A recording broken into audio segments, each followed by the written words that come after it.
To meet the President's challenge, I ordered HHS to launch an unprecedented all-agency effort to identify all causes of autism, including toxic and pharmaceutical exposures.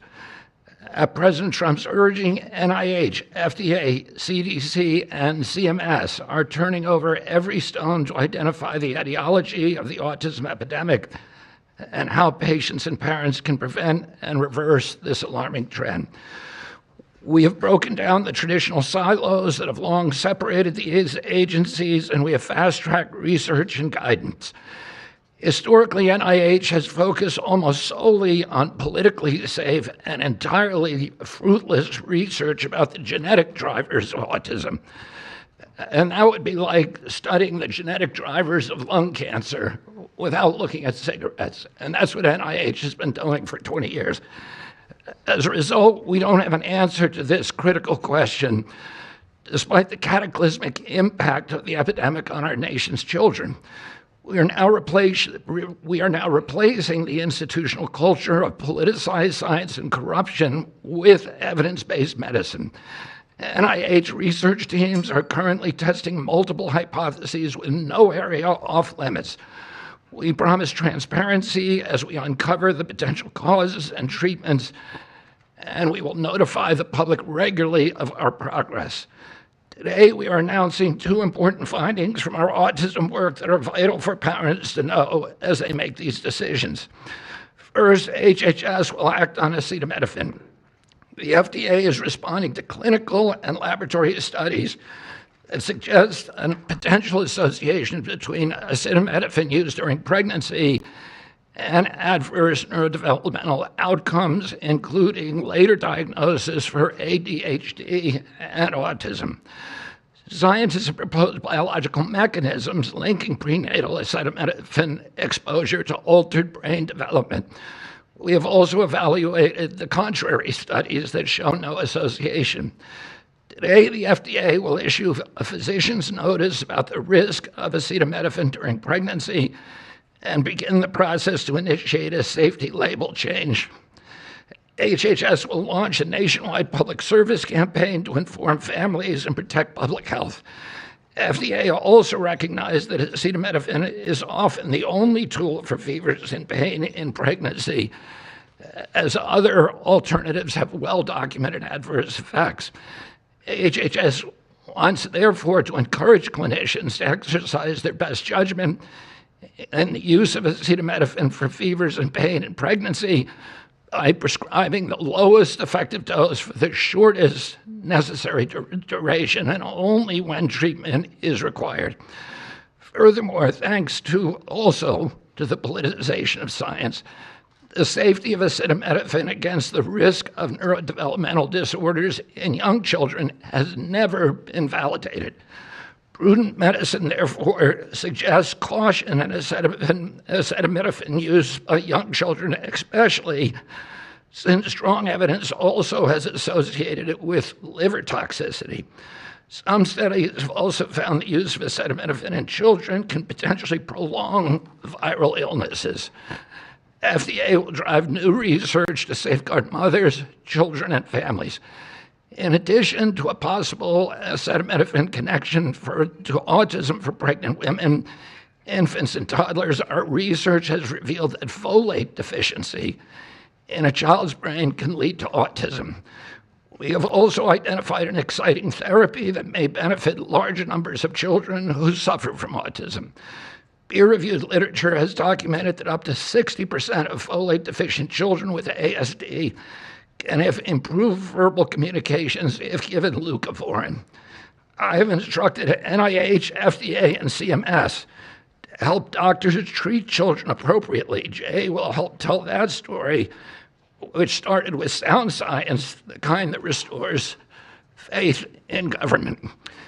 This announcement also represents a historic collaboration between NIH, FDA, CDC, and CMS. We expect this to be the first of many announcements over the coming years that deliver actionable information to parents on underlying cause of autism and the potential paths for prevention and reversal. Autism is a complex disorder with multifactorial etiology. We are continuing to investigate a multiplicity of potential causes with no areas of taboo. One area that we are closely examining, as the President mentioned, is vaccines. Some 40 to 70% of mothers who have children with autism believe that their child was injured by a vaccine.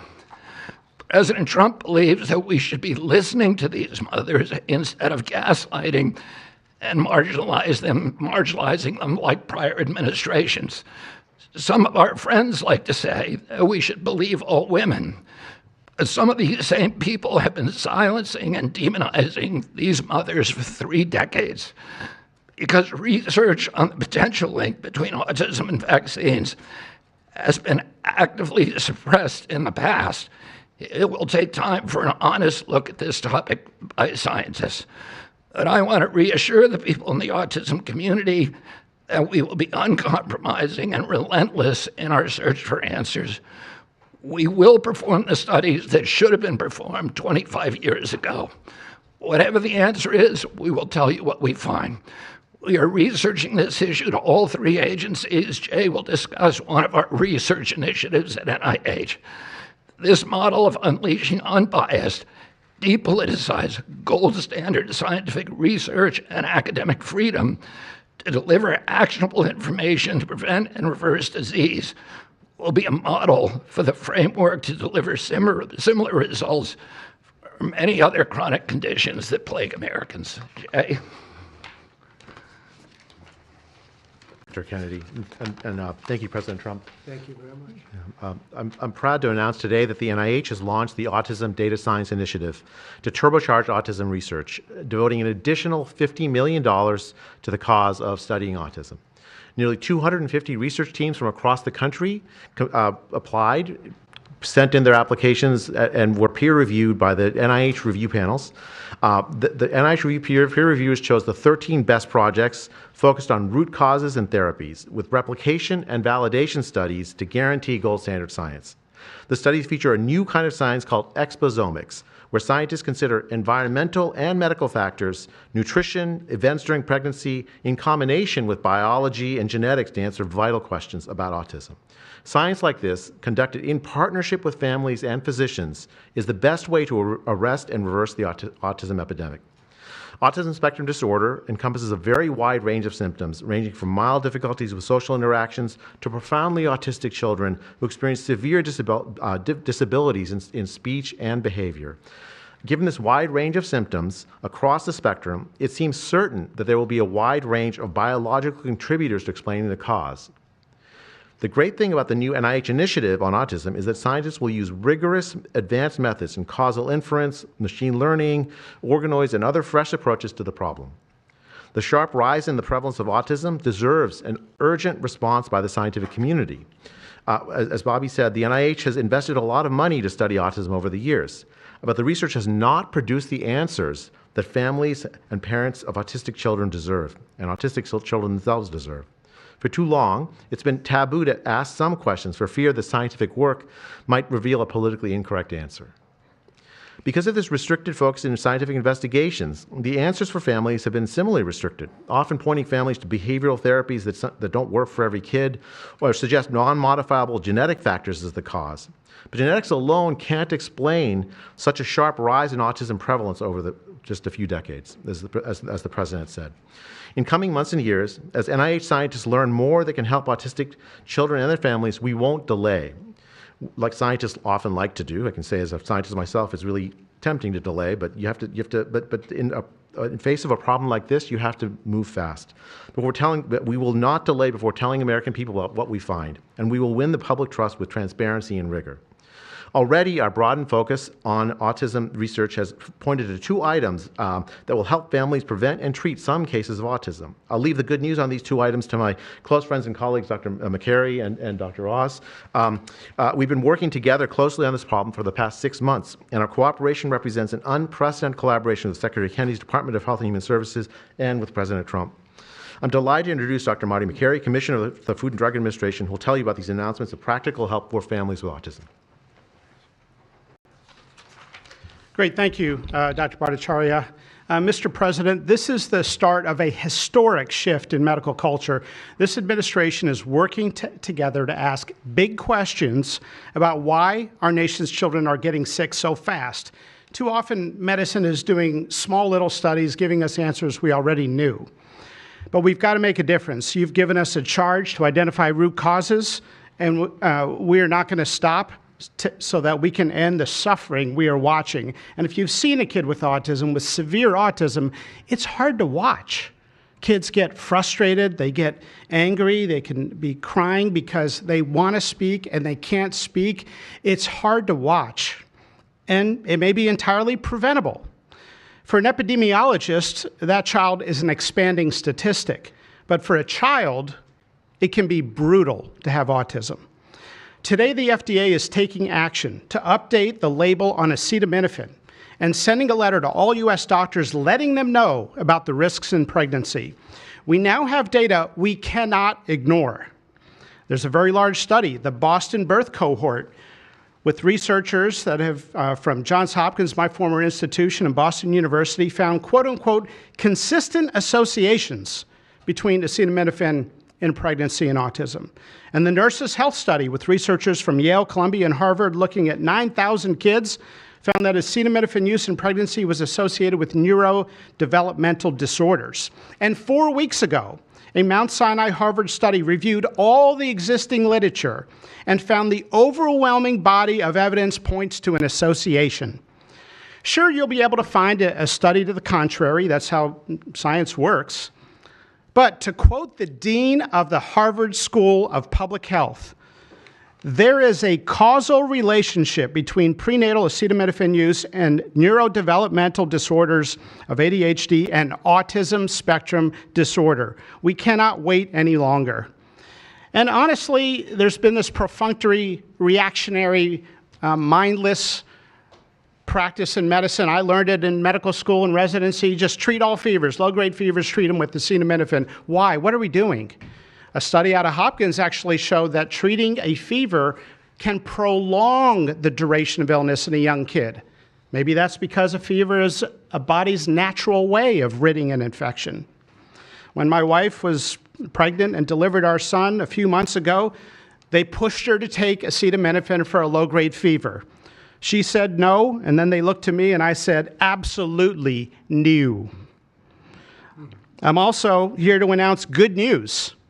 Today, the FDA is filing a Federal Register notice to change the label on an exciting treatment called prescription leucovorin so that it can be available to children with autism. You know, autism may also be due to an autoimmune reaction to a folate receptor on the brain, not allowing that important vitamin to get into the brain cells.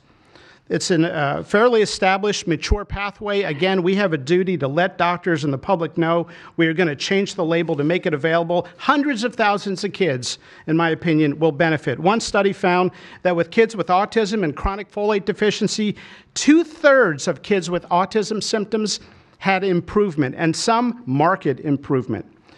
Mr. President, you told us to do what's medically right, to go bold, and not worry about the corporations and the lobbyists. So that's what we're here doing today. Thank you, Mr. President. Thanks, Marty. I think you all appreciate the passion in the President's voice. We've been hearing that since the inauguration. In fact, even before the inauguration, the President was upset about what he spoke to today. And so together with Secretary Kennedy, who's made it his life's work to address some of these challenges with autism, they challenged us. In fact, they were harsher than that. They wanted no silos to break down what the NIH would do, what the FDA would do, what CMS would do. They insisted that the physician leaders bust through the clutter because their agencies had the power if we didn't do what every other prior administration had done, which is to let people function within their siloed environments. Because of that, in historic fashion and a very accelerated manner, we have a response today to the autism crisis. It is the first of several chapters, but this is breaking news. You've heard some of it. The response to the autism crisis is going to continue to come to you under Secretary Kennedy's leadership, and the President wouldn't have it any other way, as you've heard. The FDA, based on NIH research, is approving prescription leucovorin for treatment of autistic children. Now, if you're following the script, there should be two questions that you have, two questions that should come to your mind. The first is, how will patients and parents get access to the treatment?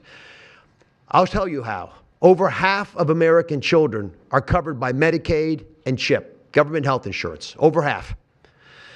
Therefore, because they're covered in Medicaid and CHIP, upon this label change by Marty, state Medicaid programs in partnership with CMS will cover prescription leucovorin around the country. It's yours, but you have to go to a doctor to get a prescription because they know your child, they know you, and they know the medication. States will also have tools to monitor its use and ensure appropriate utilization. That's important for a bunch of reasons because we want the right kids getting the right prescription medications. We believe private insurance companies will rapidly follow our lead if they have not already done so.